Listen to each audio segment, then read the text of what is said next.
buenas, estamos con Mikel Herrán, doctor en arqueología, divulgador de historia, que bueno, tenemos la suerte de tenerte aquí en la redacción porque bueno, estrenas libro Sí. Sobrevivir el medievo. Cuéntame un poco por qué este interés por la Edad Media. Porque este interés en la Edad Media tendría que remontarme a la carrera, claro, ¿no? Porque yo entré en la carrera y muy pronto me interesé por Al-Ándalus, como un periodo de... Concretamente como un periodo de la relación que nosotros tenemos con Al-Ándalus, ¿no? Como nación o como relato, ¿no? Me interesaba un poco saber si era cierto eso del esplendor o eso de estamos todo el rato a leches con ellos, por qué no reconocemos este pasado, qué papel tuvo en la historia del territorio. Y digamos ahí, pues yo, o sea, ya llevo un par de libros, pero quería escribir algo de la Edad Media en algún punto, desmontar mitos, hablar un poco de la vida cotidiana, que es lo que más me interesa. Y pues digamos que de ahí nació el decir, venga, ya me pongo con ello, ya llega a un punto que cuanto más sabes de una cosa, al final mi tesis es de vida doméstica en Al-Ándalus, y cuanto más sabes de una cosa, más miedo te da lanzarte a escribir sobre ello en otro formato al que no estás habituado, ¿no? Que es el formato más divulgativo, más adaptado a que me entienda mi madre, por ejemplo, que no es escribir una tesis. Yo creo que a veces incluso requiere una traducción que es un poco difícil a veces. Entonces así finalmente me lancé, básicamente. Claro, es verdad que, bueno, lo pensé leyéndote y también un poco pensando en cómo se nos enseña la historia, ¿no? Desde el cole, ¿no? La gente que no estudia la carrera como tal, porque claro, tú lo que haces es meterte como mucho en las calles, en la vida de la gente, y no sé si sientes que quizás la historia muchas veces nos cuenta desde un punto como más alejado, ¿no? De lo que era la calle y más de lo que quizás ocurría en un palacio, ¿no? Sí, no, de hecho, a ver, la historia se escribe desde, o sea, las fuentes que tenemos, sobre todo para ciertos periodos, vienen en muchos casos desde el poder, ¿no? Desde las instituciones que están hablando de los entresijos bien de la corte o bien de las batallas, están intentando a lo mejor en muchos casos como dar importancia a sí mismos, de quien encarga la crónica, pues obviamente la encarga como una forma de publicidad casi, ¿no? De su linaje o de su proeza. Entonces eso ha coloreado mucho qué entendemos como historia, ¿no? Ya ha habido gente que me ha dicho, es que tú no haces historia, tú hablas de curiosidades o de cosas como que no son tan importantes como por ejemplo una batalla, ¿no? Entonces yo creo que sí que ponemos una cierta jerarquía a lo que entendemos como historia y lo que no, pero realmente entender la vida cotidiana de la gente nos dice muchísimo más de cómo vivía la mayoría, ¿no? Al final nosotros también entendemos el pasado como un periodo muy violento, siempre dado a guerras, y esto también, o sea, sin negar que había violencia, esto también está dado porque lo que estamos fijándonos es en el relato de la gente que la guerra era gran parte de su prestigio, entonces va a hablar de la guerra, va a hablar de las batallas, y no hablamos, por ejemplo, a lo mejor del comercio, de las treguas, de los encuentros cotidianos, ¿no? De cómo se solucionaban rencillas en el día a día entre vecinos, cosas así que son... Podría parecer menos épico, obviamente, no nos va a parecer eso a lo mejor en series o en películas, pero desde luego es lo que era más habitual y lo que también nos habla mucho de nosotros como especie, ¿no? De cómo al final los seres humanos estamos en un entorno en el que nos adaptamos y nos adaptamos nosotros también al propio entorno para intentar pues, llevar a cabo nuestros objetivos, sobrevivir y pues, medrar lo que queramos, ¿no? Y eso pues obviamente está muy condicionado por cosas que no hemos prestado tanta atención como puede ser eso, cosas como cómo mantenerse limpio en una época en la que no había fontanería, por ejemplo, ¿no? Es decir, cómo comerciar cuando vives en una zona de frontera en la que pues, hay bandidos, cómo consigues, al fin y al cabo, llegar a viejo, que es lo que todos quieren en algún punto, ¿no? Entonces, pues eso requiere que entendamos cosas de la vida cotidiana que conocemos gracias a la historia, pero que no ha llegado tanto a los libros de historia del colegio e instituto, porque al final la historia nace como asignatura obligatoria, pues básicamente para formar un espíritu de nación y por tanto está muy fijada en la lista de los reyes y sus grandes logros y las batallas y las paces y punto. Entonces hace mucho que la historia es más que eso y creo que va tocando que nosotros como historiadores, como divulgadores, como profesionales, pues lo pongamos a disposición del público. Claro, pues un poco romper, ¿no? Con esta como la historia hegemónica. Claro. Sí, además que una historia en la que solo hay un tipo de persona, ¿no? Solo hay hombres con poder, de una clase elevada. Obviamente, pues si nos enteramos de su vida sexual es solo para decir que eran heterosexuales y nos enteramos, pues obviamente también son todos blancos europeos, ¿no? Tenemos una historia como muy centrada en la gente que construyó el relato histórico a lo largo del XIX, ¿no? Los investigadores de esa época. Y hemos dejado fuera, pues, por ejemplo, la historia de, obviamente, las mujeres, de las personas con discapacidad, de la infancia, de la vejez. O sea, ya no solo meternos en cosas que podrían parecer más, entre comillas, woke, no es hablar solo de historia, por ejemplo, de la sexualidad o historia del género o historia de cómo se construye, por ejemplo, la raza, que también y es muy importante, sino es que hemos dejado al final fuera a la inmensa mayoría de la población, incluso a la población que tradicionalmente también se ha interesado por la historia, ¿no? Es decir, a señores mayores de clase obrera que tampoco se han visto representados porque no se habla, por ejemplo, de lucha de clases, o sea, no ha llegado tanto al público general, por ejemplo, una historia de la lucha de clases, ¿no? Entonces, creo que sí que es necesario que toda la gente se vea representada en la historia para que, si al final estamos diciendo que la historia es importante porque nos habla de nosotros, pues que mínimo que todos tengamos historia, ¿no? Es curioso porque hay esta frase mucho, ¿no?, de que hay que saber la historia para que no se repita, que parece que es como lo único que como si todo hubiera sido malo, ¿no? Sí, sí, siempre la historia es como el coco, ¿no? Es como, cuidado, que esto pasó antes, y es verdad que la historia nos da muchas lecciones, ¿no?, de cómo funciona el poder, cómo funciona la sociedad, es decir, sí es importante saber historia para eso, pero la historia no es que se repita, ¿no? Es que hay rimas, digamos, hay estructuras que sí que tienden a sacar a la luz ciertos comportamientos humanos, por ejemplo, y esto nos puede ayudar, pues, por ejemplo, a construir una sociedad más justa. También yo creo que la historia es muy importante, en este caso yo creo que como arqueólogo me pasa que la historia es muy importante también para imaginar otros futuros, es decir, que nosotros pensamos, se tiende a enseñar la historia como que todo nos ha llevado hasta aquí, que esto es inevitable.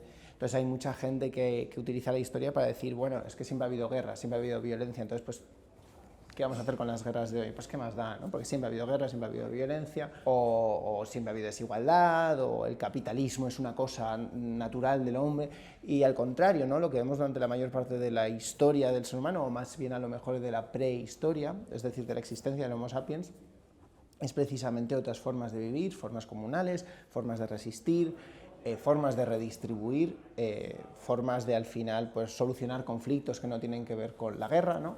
Que a lo mejor no las hemos glorificado tanto, pero precisamente cuando abrimos el abanico de lo que vemos y de lo que entendemos como historia, es cuando precisamente vamos a poner en valor esas otras realidades que son mucho más presentes, es decir, al fin y al cabo el ser humano lleva relativamente poco tiempo de su existencia viviendo en ciudades, por ejemplo, ¿no? O viviendo con estados, con jerarquías. Entonces, ¿por qué no hablamos de esos otros modos de vida? Porque hemos acabado con ellos en muchos casos. Obviamente en este caso se mete ya la colonización y otras realidades, ¿no? de los últimos siglos, pero todo eso hace parecer que no, que es que la sociedad en la que vivimos ahora es la única sociedad posible. Y sin embargo, si nos fijamos en el pasado, ha habido tantos modelos sociales que precisamente estudiarlos y entenderlos por sí mismos, ponerlos en valor, nos hace también como, nos da herramientas para imaginar otros futuros, que yo creo que eso es al final también muy importante.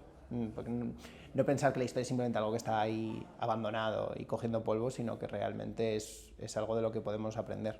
Es que quizás lo otro es un poco paternalista, ¿no? El sentir que ahora, bueno, que podríamos pensar que si sabes, supuestamente sabes más, es más fácil que hagamos las cosas mejor, pero es como, ¿no? Como mirar un poco por encima del hombro a... Ya, claro, es que sabemos más, pero realmente sabemos más. Es decir, por ejemplo, un campesino en la Edad Media tenía que saber, por ejemplo, cómo hacer jabón, porque lo hacía en casa, o cómo hacer lejía, porque lo hacía en casa y hacían jabón y lejía en casa. Yo eso no sé hoy cómo se hace, ¿no? Yo eso sé que tengo que bajar al supermercado y comprarlo, y aparece, o sea, y aparece no, y está ahí.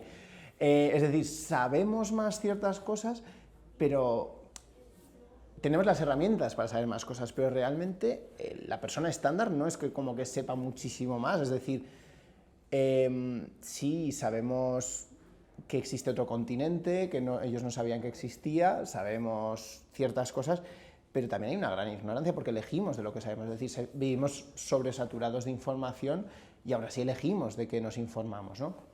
Entonces, en ese caso, quiero decir, sí, tenemos la tendencia a decir que el conocimiento pasado es inferior, es decir, sí, obviamente los remedios médicos, yo no querría un médico del siglo XV, porque no querría que me recetase un sangrado con sanguijuelas, efectivamente, pero dentro del sistema, digamos, dentro de las herramientas que ellos tenían para saber, es decir, ellos, por ejemplo, no sabían que existían los óvulos, entonces pensaban que solo el semen era importante para concebir. ¿Por qué? Porque no tenían un microscopio, pero dentro de que tenían pues, otro sistema de creencias y otras tecnologías para aprehender el mundo a su alrededor, dentro de eso hacían lo mejor que podían, digamos, ¿no? No es como que hubiese una malicia para decir, ah, sí, entonces vamos a ocultar esta información para que no sepan y para seguir controlándoles, es decir, el ser humano pues tiende a, o sea, al final no somos un ente abstracto, nos construimos en relación con el mundo que nos rodea y en este caso pues obviamente sí había, lo dicho, no había agua corriente en las casas, en la mayoría de las casas, la mayoría de la gente no sabía leer y escribir, ¿por qué? Porque producir pergaminos era, al final, estamos en Europa, por ejemplo, no había papiro, y esa era la tecnología más barata para producir papel. Una biblioteca, por tanto, era una cosa de un elevadísimo coste y copiar un libro era también súper caro. Eso no quiere decir que les gustase la ignorancia, les gustaba tanto saber que simplemente eran muy selectivos porque era muy caro, pero porque tenía unos medios concretos. Pero eso no es como una cosa de tacharlos de ignorantes. Si hubiesen tenido, y de hecho en cuanto aparece el papel, y cuando aparece la imprenta, tenemos un boom, ¿no? Y no es porque de repente la gente cambie, es porque de repente la gente tiene las herramientas para perseguir esas cosas. Claro, porque podían. Claro, porque es que al final es eso, no es como que la gente de repente se vuelve imbécil o se vuelve lista, es simplemente que tienen un entorno que les posibilita y una realidad material que les posibilita el perseguir esas cosas. Y obviamente también con la imprenta hay un crecimiento del conocimiento, pero también de las lo que llamaríamos las fake news, ¿no? Empiezan ahí las acusaciones de brujería, toda esta propaganda, los panfletos, es decir, tenemos las dos caras de la moneda siempre en la humanidad, yo creo, simplemente tenemos que ser un poquito más benévolos, a lo mejor con estos periodos con los que hemos machacado muchísimo, porque hemos tachado eso de violentos e ignorantes, más por una construcción posterior que por cómo era en esa época. Bueno, es que realmente la Edad Media, también no, esta expresión de es que parece que volvemos a la Edad Media, o sea, que yo no sé si es como ¿no? Como una etapa histórica que no sé muy bien por qué en concreto parece que es como que era el mal absoluto. Bueno, yo te puedo decir por qué, básicamente. A ver, el problema con la Edad Media es que el concepto, claro, la gente no sabe en qué época vive, en general, ¿no? Y el concepto de la Edad Media aparece ya en el aparece a finales del siglo XV, principios del XVI, que empiezan a aparecer términos para referirse como periodo de en medio, digamos, a lo que había pasado entre Roma y ellos. ¿Por qué? Porque estamos después de Petrarca, después de la peste negra, hay como un intento de fijarse en los clásicos, para intentar aprender algo de ellos, que ya se fijaban antes en los clásicos, pero era como una cosa de un resurgir de valores, porque acaban de pasar por un episodio traumático, como era la peste negra, y hay un movimiento intelectual de recuperar a los clásicos, y entonces eso es lo que lleva a que precisamente pues empiecen a decir, bueno, si nos estamos fijando en los clásicos, si nos estamos fijando en los grandes maestros de la antigua Roma, que estamos poniendo como que era una sociedad más avanzada, y ahora estamos como intentando llegar a ello, pues lo que pasa entre medias es un paréntesis, ¿no? Lo llaman media tempestad, lo llaman como de muchas formas como que son negativas al fin y al cabo. Y esto al principio es una cosa puramente artística, es decir, ellos en el Renacimiento se fijan, por ejemplo, en la arquitectura y en las artes romanas, y denostan, por ejemplo, la arquitectura gótica, que hoy la vemos y decimos, ostras, es impresionante, ¿no? Pero ellos la denostan porque no tienen los valores estéticos que ellos consideran, porque ellos dicen que es como muy recargado, demasiado colorido, ¿no? Y ellos abogan por algo un poco más realista, aparecen otra vez, pues estamos hablando de que también hay desarrollos artísticos, como por ejemplo la perspectiva y tal, pero son obviamente cosas artísticas. Y entonces de esa idea de la Edad Media como, pues eso ya lo dice de por sí, ¿no? Medio como de, bueno, no es tan importante, porque lo que importa es lo que está a un lado y lo que está al otro. Y entonces eso es lo que pasa, que ahora pues seguimos con esta idea de la Edad Media como algo oscuro, como algo terrible. A esto se suma que es verdad que estaba el término de Edad Oscura, que ya se ha abandonado, pero era un término historiográfico para referirse a unos siglos muy concretos, el 7, 8, 9, que no tenemos tantas fuentes escritas conservadas. ¿Qué pasa? Ahora sí que hemos encontrado más fuentes, por un lado, por otro lado, pues sabemos que llamarlo Edad Oscura da una idea incorrecta, porque nos referimos simplemente a que no está tan iluminada por las fuentes, no a que la gente fuese completamente ignorante, pensasen todos que la Tierra era plana, que el cielo se les iba a caer encima, no es eso, ¿no? Pero esa es la imagen que da un término como Edad Oscura. Entonces se junta todo esto, y obviamente se junta que los relatos que tenemos de la Edad Media pues casan muy bien, o sea, lo tenemos como lo que hablábamos antes, ¿no? Hablamos de guerras, hablamos de reyes, entonces pues igualmente seguimos pensando en violencia, seguimos pensando en batallas. Sí, además como que eso también pienso mucho en el cine, ¿no? Y que en el audiovisual además como que yo creo que sí que se ha transmitido también mucho más esta cosa de la suciedad, de... Pero eso es curioso porque o sea, si te fijas si vemos películas de los años 50, 60, toda película con temática, pues por ejemplo artúrica, medieval, tenía un montón de color. O sea, usaban el Technicolor para explorarlo y parecía como esos tapices, digamos, góticos puestos en film, ¿no? Es como un desarrollo, el desarrollo este del cuero tachonado y el barro, tiene yo creo que más que ver con la fantasía. En la fantasía tipo Conan, el bárbaro y todo esto, que surge, o sea, que crece en los 70, 80 y como que yo creo que se ha transmitido al final porque al final el medievo, o sea, todas estas fantasías muchas veces se albergan en un espacio ambiguo, una época que no existe realmente, pero que como tiene espadas y tiene caballeros y se suele asociar con un medievo europeo, etc. Entonces yo creo que es por esa influencia estética que ahora desde luego en una peli ambientada en la Edad Media es que no vas a ver más que barro, mierda y suciedad, sí, y cuero tachonado que tampoco tiene ningún tipo de sentido, pero bueno, eso ya son cosas contra las que los historiadores nos vamos a pelear siempre y que no vamos a conseguir remediar, supongo, porque ahí manda el director. Claro, es verdad que a la hora, ¿no? de investigar y de saber cómo era la vida, en este caso la Edad Media, ¿no?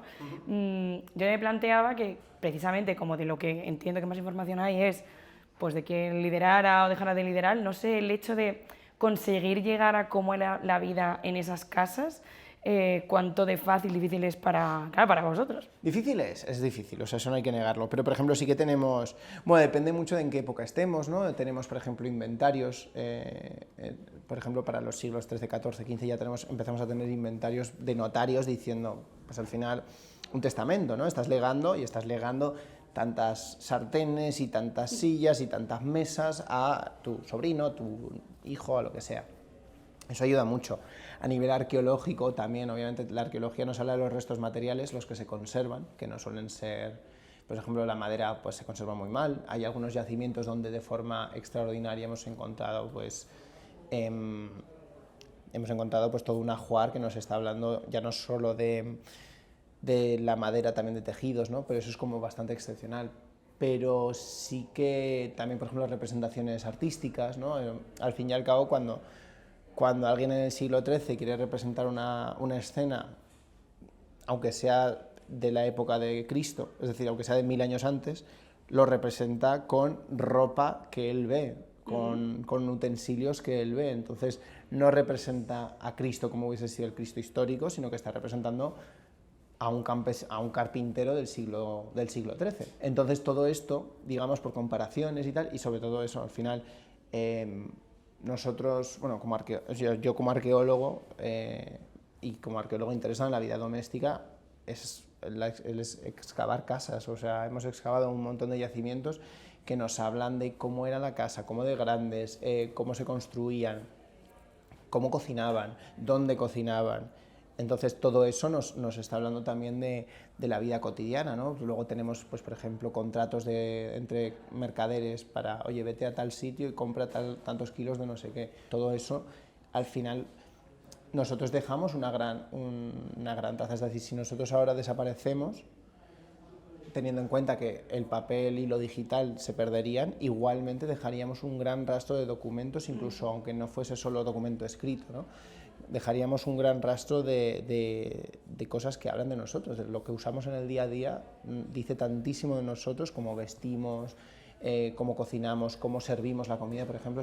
Son informaciones que nos hablan ya no solo de una cosa concreta, sino de un mundo, de cómo se concibe la sociedad.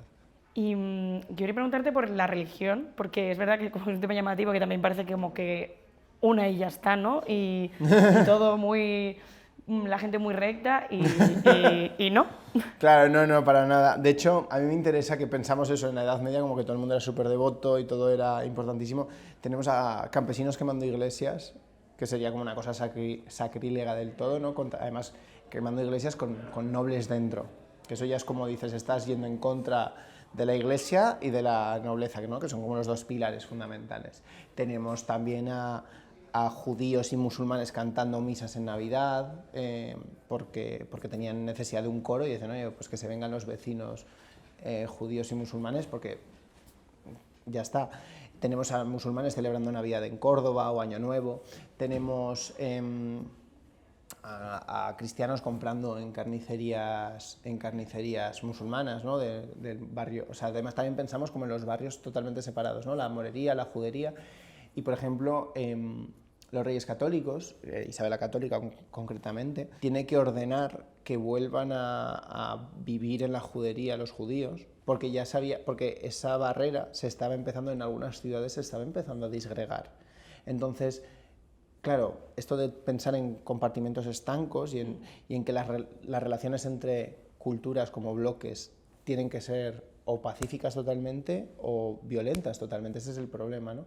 Que pensamos por ejemplo, en la península ibérica, concretamente pensamos en reinos cristianos y reinos musulmanes y, por tanto, choque de civilizaciones, y la respuesta a ese choque de civilizaciones muchas veces ha sido la convivencia, ¿no? Como ese mito de que aquí no pasaba nada, que todos se toleraban.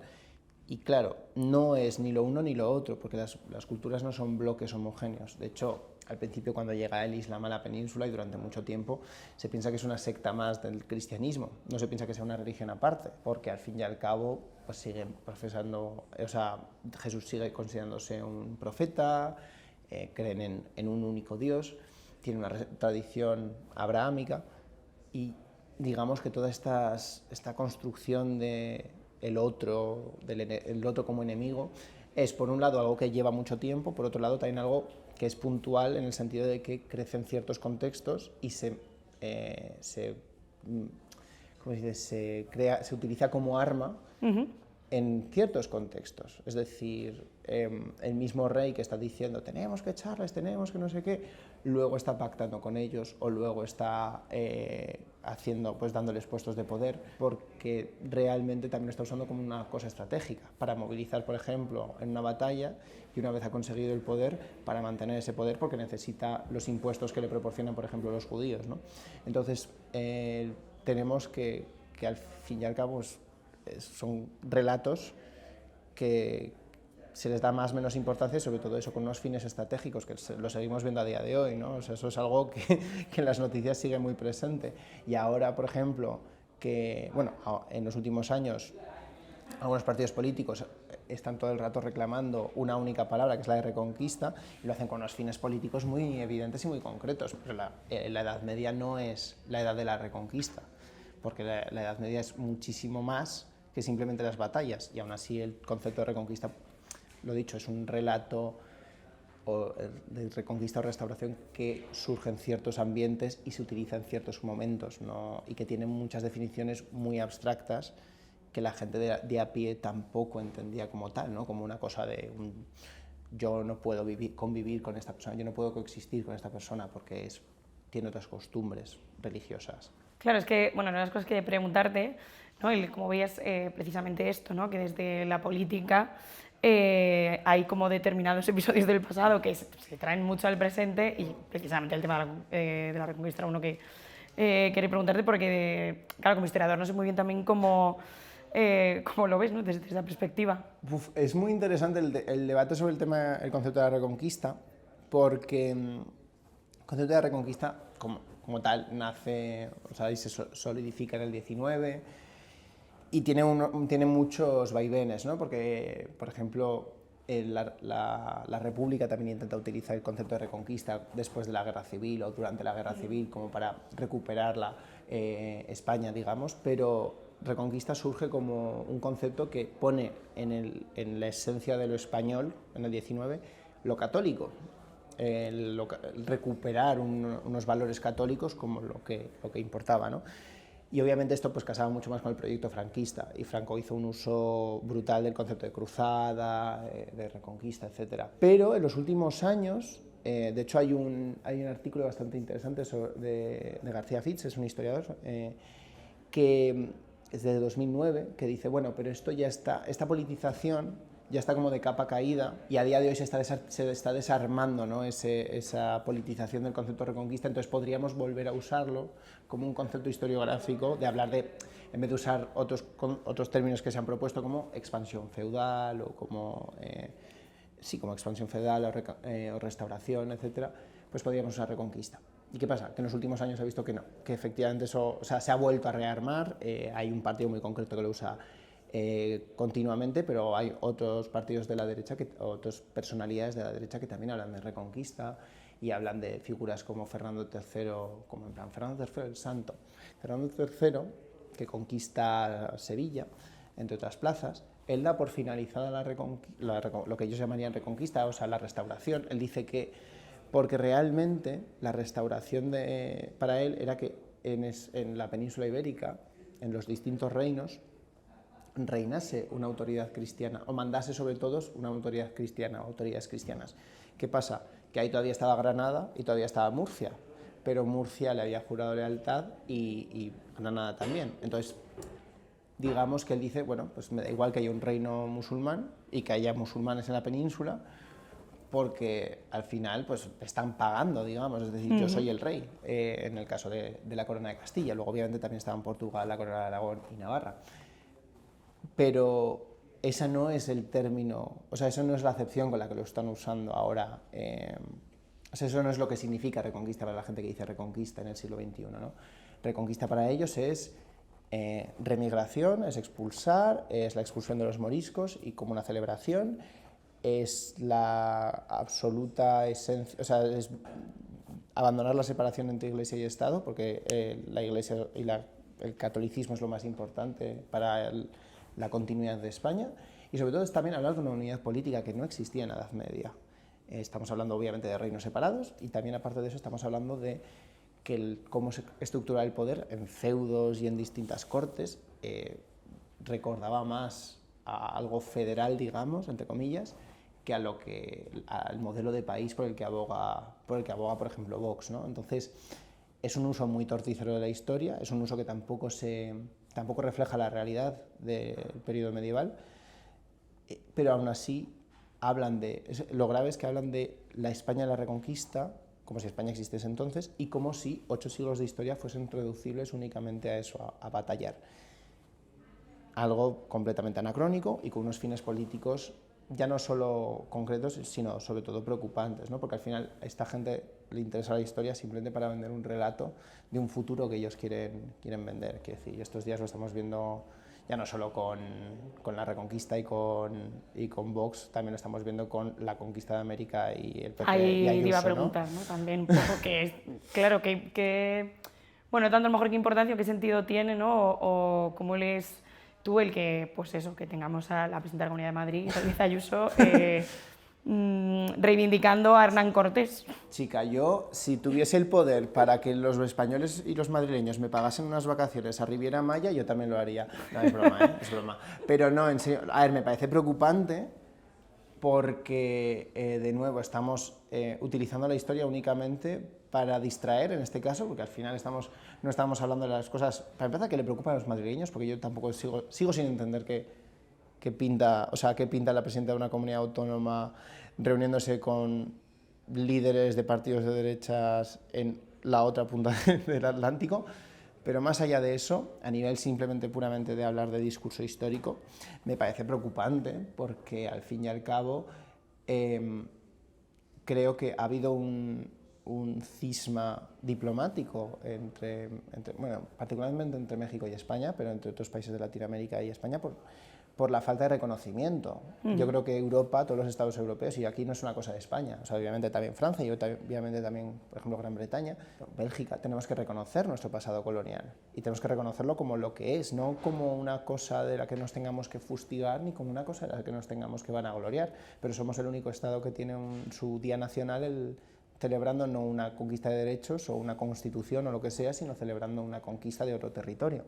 Entonces eso es algo con lo que nosotros tenemos que responder y tenemos que cambiar, porque al fin y al cabo no es simplemente que hablemos de la conquista hace 500 años, es que luego el discurso que tiene Ayuso es que reduce a, por ejemplo, habla de que hay muchas malinches en el metro, entonces reduce a en este caso específicamente a las mujeres, pero las personas migrantes en general, las reduce a un estereotipo que en el caso, además de la Malinche, es un estereotipo que ha sido muy doloroso dentro de México, ¿no? Porque se le ha denominado la chingada, la violada, traidora, es decir, son como estereotipos, y es un relato muy complejo, que a lo mejor no cabe aquí desbrozarlo, pero estás reduciendo al final a las personas a un estereotipo. Es como si yo redujese veo a Isabel Díaz Ayuso ir a Francia, o sea, yo soy Macron y digo, es una Carmen, no es como Carmen, o sea, la reduzco a un estereotipo literario casi, más que a personas pues con unas necesidades y que viven aquí intentando labrarse un futuro, intentando pues, vivir con sus familias y que se encuentran con obstáculos continuos precisamente por ser personas migrantes, y eso es lo que deberíamos hablar. Deberíamos hablar de las condiciones a las que se enfrentan, no de un relato romantizado del que se puede hacer un musical para vender entradas. Ese es el problema. Bueno, también está con Nacho Cano allí. Por eso, sí. Sí, no, a ver, si la cosa es que ese viaje es un viaje promocional, es que no entiendo la naturaleza de ese viaje. Pero una vez dicho eso, en los últimos años ha habido como un intento de remendar esas heridas, digamos, ¿no?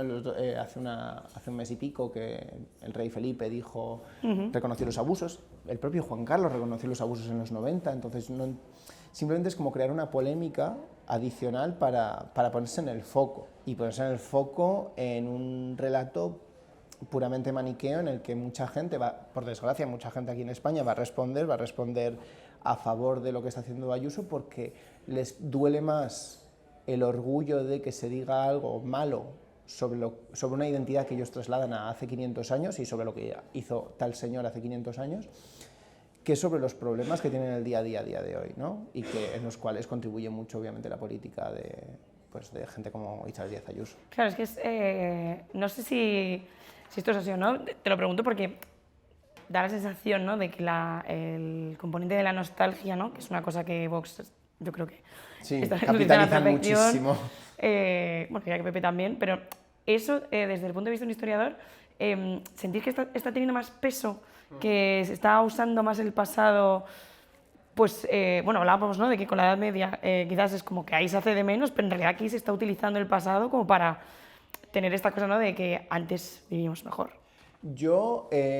Claro, es que es eso, a mí me gusta, yo quiero complicar el relato que es sobre la Edad Media y decir que no se vivía tan mal, pero no quiero que eso lleve a la gente a decir que se vivía mejor, porque hay mucha gente que es nostálgica de la Edad Media también, ¿no? No tanto a lo mejor como de la Edad Moderna, pero es verdad que, o de los 40 y los 50 en España, pero es verdad que yo, por ejemplo, me pasa mucho que voy a librerías, sobre todo librerías generalistas, y en la sección de libros de historia yo pienso que deberían cambiar el cartel y en vez de poner libros de historia poner sección de autoayuda, porque son libros que están escritos además con títulos que interpelan directamente al futuro lector.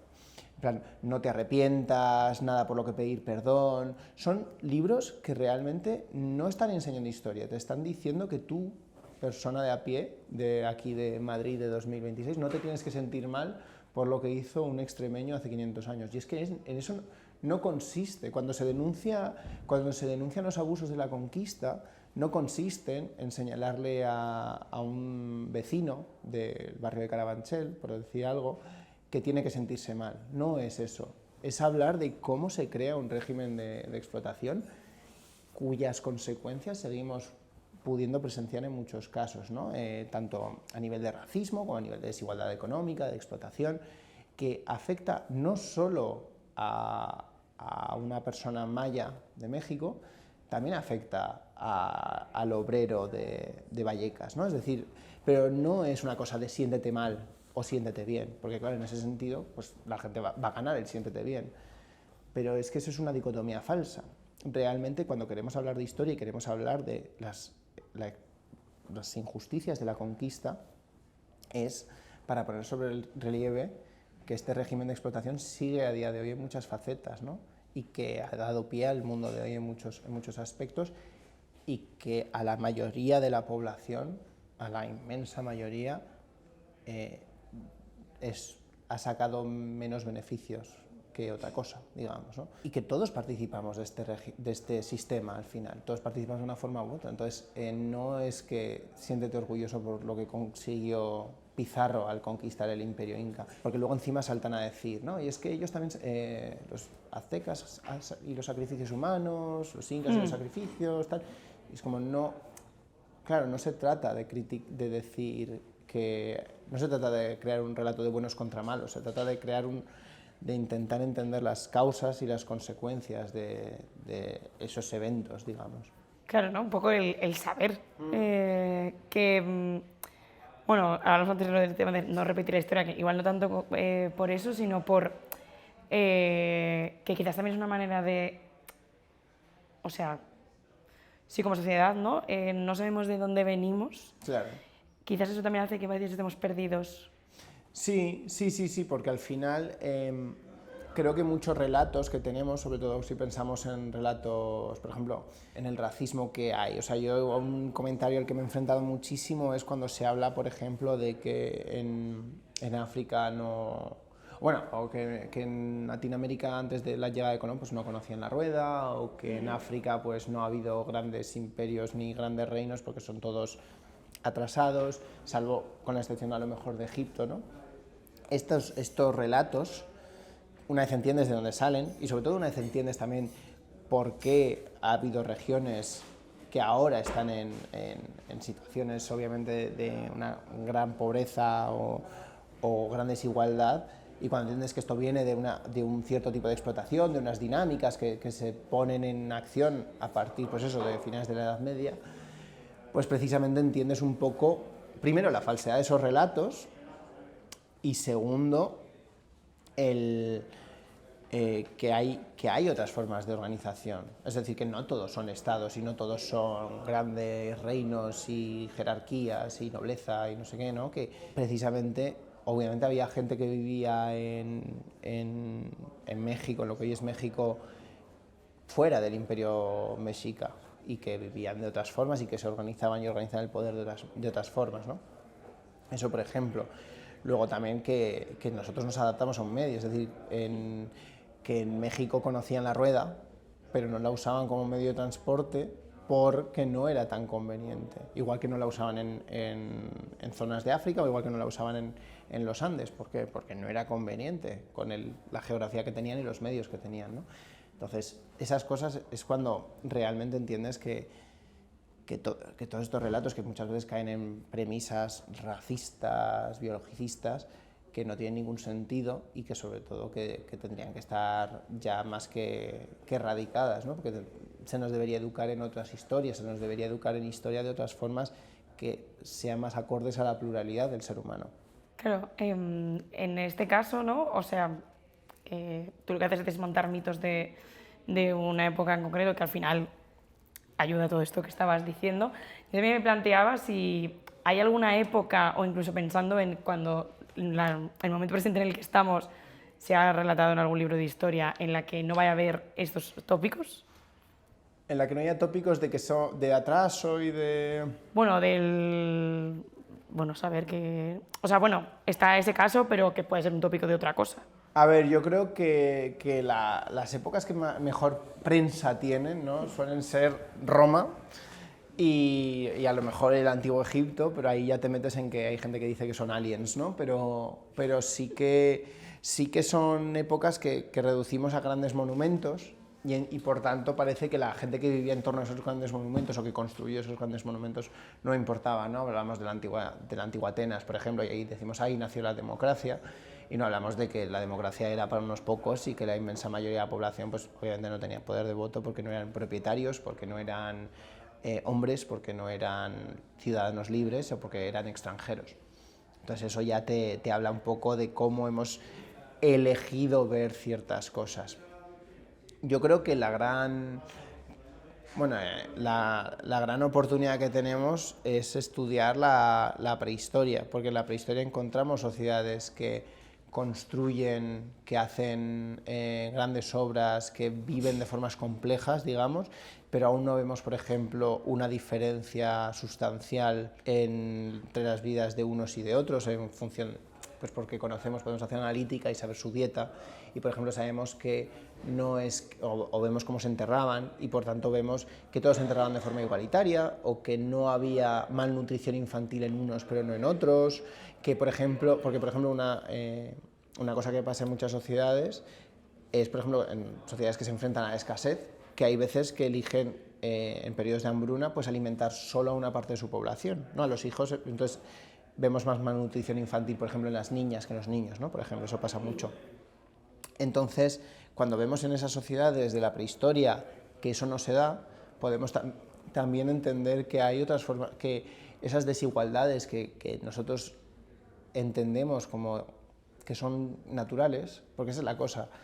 La prehistoria, al no tener fuentes escritas, en muchos casos ha sido como ha habido tantos huecos del conocimiento que han sido rellenados completamente con los sesgos del presente. Y entonces cuando empiezan a estudiar la prehistoria en el siglo XIX, empiezan a meter que eso, pues los hombres cazan, las mujeres recolectan, estos relatos como súper esencialistas, y poco a poco, gracias a la ciencia, hemos visto que no es así. Entonces yo creo que precisamente no es que creo que es la sociedad o el periodo del pasado en el que esos tópicos es más fácil de construirlos hasta cierto punto. Y antes de acabar, no quería no preguntarte también por tu parte de divulgación a través de tu perfil @miquel, porque bueno, también un poco cómo es el estar, ¿no?, en este momento de muchas redes sociales, para bien y para mal, y también el adaptar, pues, hablar de historia, que como bien, pues es algo como que defiendes, ¿no?, que es una cosa importante hacer para ayudar socialmente. Siempre ha sido un territorio amable. ¿Cómo ves la convivencia con el resto de cosas que se dan allí? En redes. A ver, yo siempre digo que las redes sociales no nacen para para divulgar. La divulgación yo creo que es algo como antitético a las redes sociales y que aún así han encontrado un nicho, ¿no? Porque al final las redes sociales nacen, sí, en principio con la excusa de que así ves lo que hace tu primo o lo que sea, pero realmente nacen para vender y para vender productos. Es decir, el perfil del influencer, de lifestyle y todo esto es como lo que más es natural a las redes sociales, porque así te venden pues tal producto, tal hamburguesa, tal lo que sea. Y en ese sentido el ofrecer conocimiento de una forma como medida, de una forma pues rigurosa, intentando rehuir también como del clickbait o lo que sea, es algo que no casa bien.